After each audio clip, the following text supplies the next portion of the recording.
Okay, so let's take another question now. Now what I want you to do is I want you to count the number of leaves. How many leaves do you see in this tree? Leaf means nodes that do not have any children. There are 3 leaves in this tree. Okay, tell me one thing. The previous equation that we had written, that equation was count of leaves in the tree rooted at R is 1 plus count of leaves in R left plus count of nodes, not leaves, in R right. Will this equation hold true if I have to count the number of leaves also? Will it make sense? The answer is no, it will not make sense, because fundamentally here you are saying that, hey, the number of leaves in this is equals to 1 plus the number of leaves in this plus the number of leaves in that. No, wrong. Why you are counting 1 for this? This is not a leaf. If it has some children with it, how can it be a leaf? So this equation is not right. But if you omit this 1 from here, will now this equation be right to count the number of leaves? The answer is yes, because now you can say that the number of leaves in this entire tree can be thought of as number of leaves in left subtree plus the number of leaves in right subtree. As simple as that. So now if I have to code it, let's go ahead. So let's say int count. It takes the node.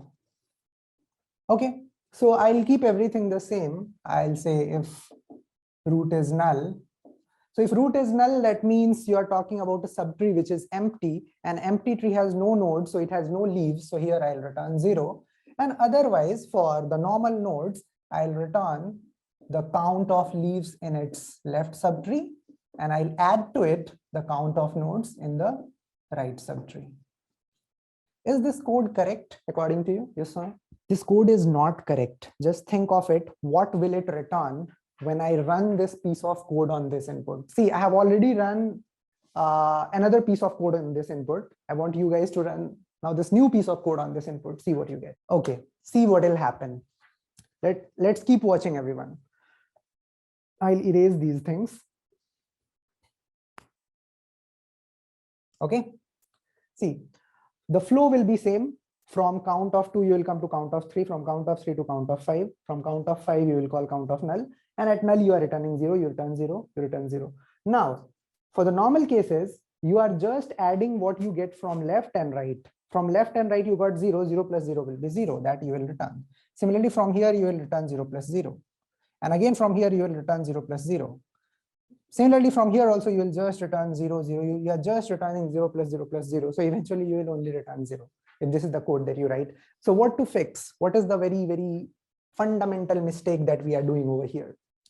The very fundamental mistake that we are doing over here is we are never counting the leaves. We are just returning 0. We are never counting the leaves. This thing is fundamentally correct, but this has a base case. It has a base case for what? It has a base case for the nodes that are actually the leaves. Because when you touch upon a node which is actually a leaf, so I would say if R is a leaf, then you should return 1. Why you should return 1? Because yeah, it is a leaf. So if you are talking about the subtree rooted over here, there is only 1 node in it. So you should just return 1 from here, symbolizing that. You know, these are the kind of cases that you have to handle. I told you at the beginning, when you write the code, you will have to handle some special scenarios. And most of the time they'll be happening for leaves or for the roots. Okay, now can you check whether a node is a leaf or not? It is very easy to check.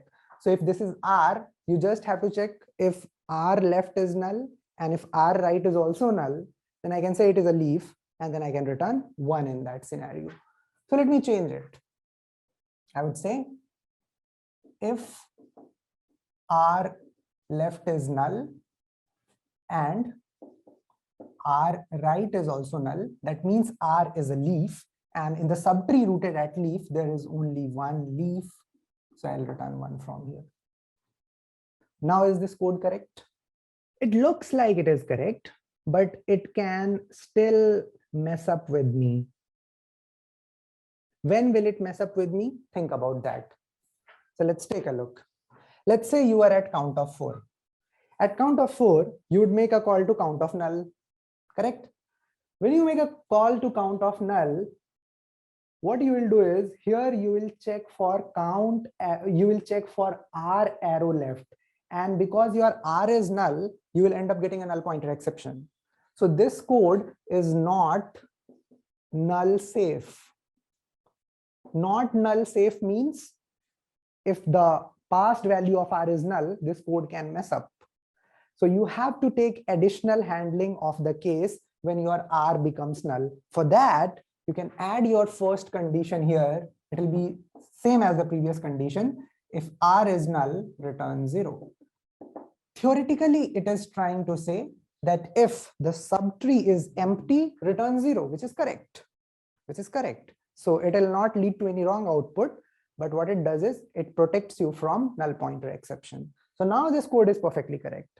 If you make a call to null, you return 0 from here. And if you make a call to a node that is leaf, you return 1 from there. And now if you return the proper things, you will see it will work properly and it will be all right. So there are 2 termination conditions over here. First termination condition is when you touch a null, and second termination condition is when you actually touch a node that is a leaf.